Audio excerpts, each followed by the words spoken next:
Asgard की अंधेरी jail. बूढ़ा लोकी अपनी जादुई शक्तियों से देखता है कि कैसे यंग लोकी एक प्यारी सी लड़की के साथ फ्लर्ट कर रहा है। ओह स्वीट, मैं कितना प्यारा हूँ। और थोड़ी देर बाद बहुत हुआ। वैसे ऑल मदर ने मेरे लिए अच्छी जेल बनाई है, पर गॉड ऑफ एविल होने के नाते मैं हमेशा यहाँ नहीं रह सकता। और लोकी वहां से निकलकर ओल्ड रेल्म पहुंचता है महान योद्धाओं के समय में। और वहां लोकी एक पेड़ के नीचे बैठकर प्रिंस ओडिन का इंतजार कर ही रहा होता है कि तभी वहां से प्रिंस ओडिन गुजरते हैं। मुझे माफ करना, मैं आपकी कोई मदद कर सकता हूँ? नहीं प्रिंस ओडिन, क्या आप मुझे जानते हैं? ये तो सबको पता है कि आप प्रिंस ओडिन हैं और मैं हूँ लोकी, कहानियां सुनाने वाला, महान कहानियां, धोखे से भरी, प्यार की और ताकत की। फिर तो आपको मेरे साथ चलना चाहिए, क्योंकि ये रास्ते बहुत ही सुनसान हैं और मुझे इस सफ़र में कोई बात करने वाला मिल जाएगा। जैसी आपकी आज्ञा मेरे प्रिंस। और वो दोनों चलते चलते एक नदी किनारे पहुंचते हैं। वहां लोकी एक लहरी जैसे जानवर को देखता है। ये कितना अच्छा जानवर है। और लोकी ओडिन के मना करने के बाद भी उस जानवर को मार देता है। ये आपने क्या किया? उसने हम पे हमला नहीं किया था, तुमने उसे क्यों मारा लोकी? मेरे प्रिंस, हो सकता है उसका मीट अच्छा ना हो, पर इसकी खाल से बनने वाला चोला बहुत अच्छा होता है, जो हम दोनों के लिए बहुत ही उपयोगी होगा। और फिर शाम होते ही दोनों वहां से चलते हैं और एक गांव में पहुंचते हैं। और वहां एक सराय में प्रिंस ओडिन की एक बूढ़े व्यक्ति से मुलाकात होती है। और वो बातों ही बातों में ओडिन को बताता है उसके 3 बेटे हैं। उसका एक बेटा तो किसी का भी रूप बदल सकता है और वो बचपन से ही बहुत काबिल है। पता नहीं वो नदी किनारे गया था मछलियां लेने और अभी तक नहीं आया। ओडिन, क्या नदी किनारे? और ओडिन ये सुनकर घबरा जाते हैं। लोकी उठो, हमें यहाँ से चलना चाहिए। अरे नौजवान, रुको, तुम कहाँ जा रहे हो? बाहर देखो कितनी रात हो रही है और ठंड भी। तुम यहाँ से क्यों जा रहे हो? और पीछे से 2 लड़के चिल्लाते हैं, क्योंकि इसने हमारे भाई का कत्ल किया है और हमारे भाई के खाल का इसने कोट पहन रखा है। बूढ़ा व्यक्ति, क्या बात कर रहे हो तुम? लोकी, रुको रुको मेरे दोस्तों, तुम्हें नहीं पता ये कौन है? ये बोर का बेटा ओडिन, एस्गार्ड का अगला राजा। तो हम इसे आज अपने हाथों से मारेंगे। और तभी उसका भाई पीछे से अपने भाई को रोकता है। हम अपने भाई के खून के बदले बहुत सारा सोना मांग सकते हैं। और बूढ़ा आदमी और उसके दोनों बेटे इस बात पर राजी हो जाते हैं। और तभी उनका बाप बोलता है, अब ये लड़का यहीं रहेगा और इसके बदले तुम बूढ़े आदमी मेरे बेटे के शरीर पर जितने बाल हैं उतने सोने के सिक्के लेकर आओगे, और तुम नहीं आए तो ये जिंदा नहीं बचेगा। और लोकी उनकी सारी शर्तें मान लेता है। मेरे प्रिंस, मैं जल्द ही लौटूंगा, आप अपना ध्यान रखना। और वहां से निकलकर लोकी एक अंधेरी पहाड़ी के पास पहुंचता है।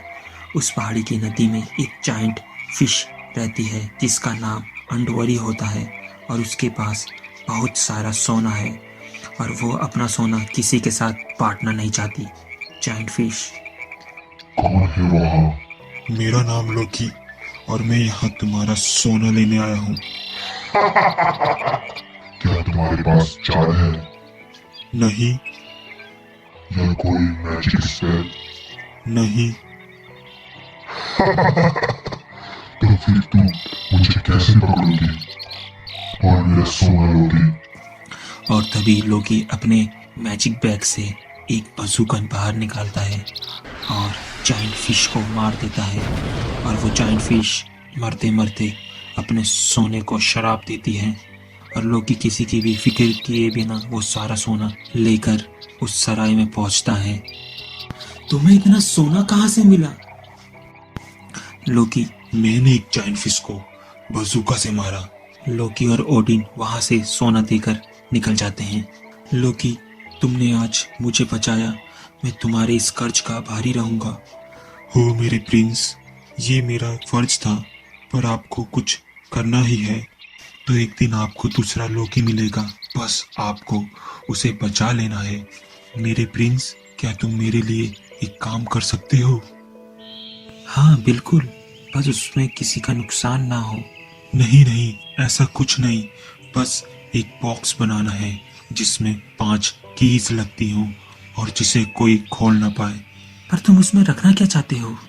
लोकी, वो मैं किसी और समय में बताऊंगा।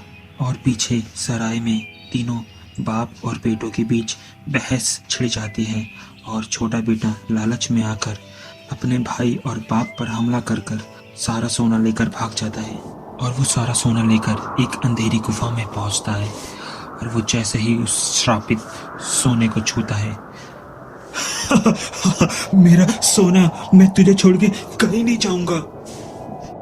और दूसरी तरफ उसका भाई बच जाता है और वो प्रतिज्ञा लेता है कि वो अपने भाई को, बाप को मारने की सजा देगा और वो एक तलवार बनाता है और वो उसका नाम थीग्राम रखता है।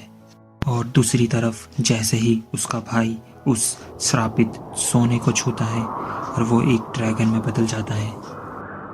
कई सालों बाद उस सराय में एक महान योद्धा, एक एसगार्डियन हीरो जिसे सब सिगार्ड के नाम से जानते थे, और वो उस शख्स से मिलता है जिसके भाई ने उसे और उसके बाप को धोखा दिया था।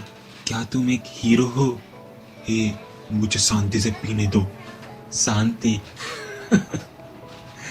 ये शांति मुझे जब मिलेगी तब मैं उस राक्षस का खून करूंगा। और वो उस योद्धा को बताता है कि उसने एक ऐसी तलवार बनाई है जो किसी भी चीज को मक्खन की तरह काट सकती है। सिगार्ड, क्या तुम मुझे वो तलवार दिखा सकते हो? बस एक ही शर्त पर, जब तुम मेरे भाई का दिल निकाल कर लाओगे तो वो तलवार तुम्हारी। पर मैंने सुना है कि उस ड्रैगन को कोई नहीं मार सकता, पर मैजिक उसे मार सकता है। आप बस अपनी अंगीठी जला कर रखना, मैं वादा करता हूँ कि कल शाम तक वो आपके कदमों में होगा। उसके बाद सिगार्ड उस ड्रैगन की गुफा की ओर निकल जाता है, थीग्राम तलवार के साथ उस ड्रैगन का दिल निकालकर शाम तक वापस सराय पहुंचता है। और जैसे ही सिगार्ड और ड्रैगन का भाई उस दिल को अंगीठी पर रखते हैं, वहाँ एक कौवा पहुंचता है और वो गाना गाने लगता है। तुम्हें इसका दिल भूनना पड़ेगा जिससे इसका खून गाढ़ा हो जाएगा, जिससे इसका खून गाढ़ा हो जाएगा, और फिर तुम्हारा सच्चाई से सामना होगा सिगार्ड। और तभी ड्रैगन का भाई सिगार्ड पर हमला कर देता है और सिगार्ड के हाथों मारा जाता है। और वो कौवा उसे बोलता है, तुमको अमर बनना है तो उस ड्रैगन का दिल खा लो और जितना भी समय तुम्हारे पास बचा है उसमें इस तलवार को अपना बना लो। सिगार्ड, तुम्हारा क्या मतलब है? मेरे पास कितना समय बचा है? और वो कौवा वहां से उड़ जाता है, ये कहते हुए कि ज्यादा समय नहीं एसगार्ड के हीरो। कई सालों बाद सिगार्ड एसगार्ड को छोड़ देता है और उसे अपनी तलवार पीछे ही एसगार्ड में छोड़नी पड़ती है।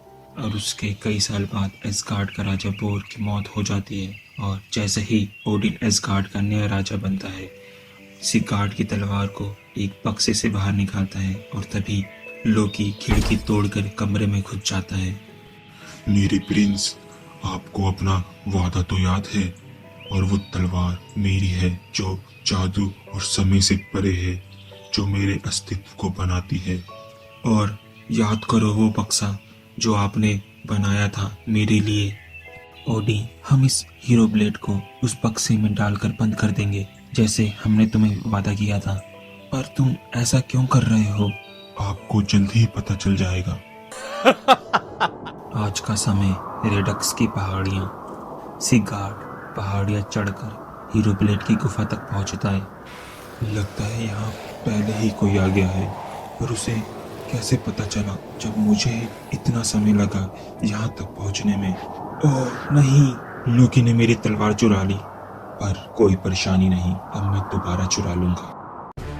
मैं आशा करता हूँ आपको मेरा काम पसंद आया होगा। लोकी एजेंट ऑफ एस्गार्ड अगला एपिसोड हम जल्द ही डालेंगे। तब तक के लिए हमारी वीडियो को लाइक कर दें, चैनल को सब्सक्राइब कर दें। ऐसा करने से हमें मोटिवेशन मिलता है कि हम आपको नई वीडियो जल्द से जल्द ला कर दें। और तब तक के लिए गुड बाय, टेक केयर और कभी ना भूलें वी आर इनक्रेडिबल।